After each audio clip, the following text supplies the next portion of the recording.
नमस्कार, आप देख रहे हैं तहलका हरियाणा, आपकी आवाज। गुरुग्राम में अपराधियों के हौसले इतने बुलंद हैं कि उन्होंने बीते 12 घंटे में 2 लोगों को गोलियां मारकर मौत के घाट उतार दिया। जिले के खंड पटौदी के गांव बोहड़ा कला में गुरुवार की रात को एक स्क्रैप डीलर की गोली मारकर हत्या कर दी गई। इस हत्याकांड में डीलर के परिजनों ने आरोप गांव के ही 2 सगे भाइयों पर लगाया है। वे उससे रंजिश रखने की बात बता रहे हैं। सुमित आरोपियों से बिजनेस में आगे बढ़ रहा था। उन्होंने उसे रास्ते से हटाने की योजना बनाकर उसकी हत्या कर दी। पुलिस आरोपियों की धरपकड़ के लिए प्रयास कर रही है। शुक्रवार को सुमित चौहान का शव पोस्टमार्टम के लिए यहां एमजी रोड स्थित पोस्टमार्टम हाउस में लाया गया था।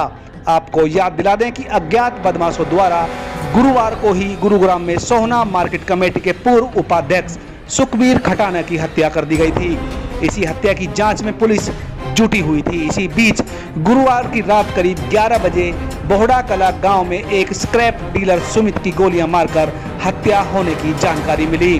परिजनों ने बताया कि सुमित अपने दोस्त के साथ अपने कर्मचारियों को खाना देकर बाइक पर सवार होकर रात को करीब 11 बजे घर जा रहा था। वह बाइक पर पीछे बैठा था। बोहड़ा कला खुर्द मोड़ के पास के पहुंचते ही घात लगाकर बैठे बदमाशों ने उस पर ताबड़तोड़ गोलियां दागनी शुरू कर दी। इसी बीच सुमित बाइक से गिर गया। बाइक से गिरने के बाद भी हमलावरों ने लगातार उस पर गोलियां दागी और जब वो बिल्कुल निढाल हो गया तो सभी अज्ञात बदमाश मौके से फरार हो गए। गंभीर अवस्था में सुमित को मेदांता मेडिसिटी अस्पताल में भर्ती कराया गया, जहां डॉक्टर ने उसे मृत घोषित कर दिया। परिजनों ने आरोप लगाते हुए बताया कि सुमित चौहान के पड़ोस में रहने वाले जोगिंदर और पिंटू की उसके साथ स्क्रैप के बिजनेस में पार्टनरशिप थी। कुछ समय पहले दोनों पार्टनरशिप तोड़कर अलग अलग हो गए। मेहनत से सुमित चौहान ने स्क्रैप के बिजनेस में सफलता हासिल की और वह जोगिंदर और पिंटू से आगे बढ़ता चला गया। उनकी कंपनी में करीब 200 कर्मचारियों का स्टाफ हो गया। आरोप है कि सुमित की इसी सफलता से जोगिंदर और पिंटू उससे रंजिश रखने लगे।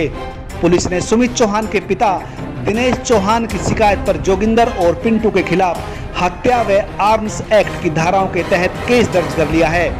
मामले में पुलिस ने आधा दर्जन लोगों को नामजद किया है। शुक्रवार को सुमित के शव का पोस्टमार्टम बोर्ड से पोस्टमार्टम कराकर परिजनों को सौंप दिया गया है।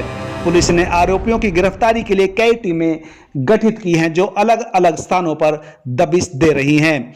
एक ही दिन में 2 लोगों की हत्या करके बदमाश फरार हैं, जिनकी तलाश में गुरुग्राम पुलिस जुटी हुई है। अब देखना यह है कि सभी आरोपी कब पकड़े जाते हैं और इन हत्याओं के पीछे क्या क्या राज उगलते हैं।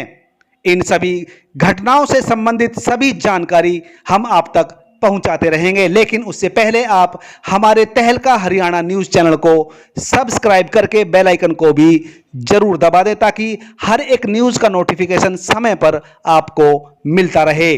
जय हिंद।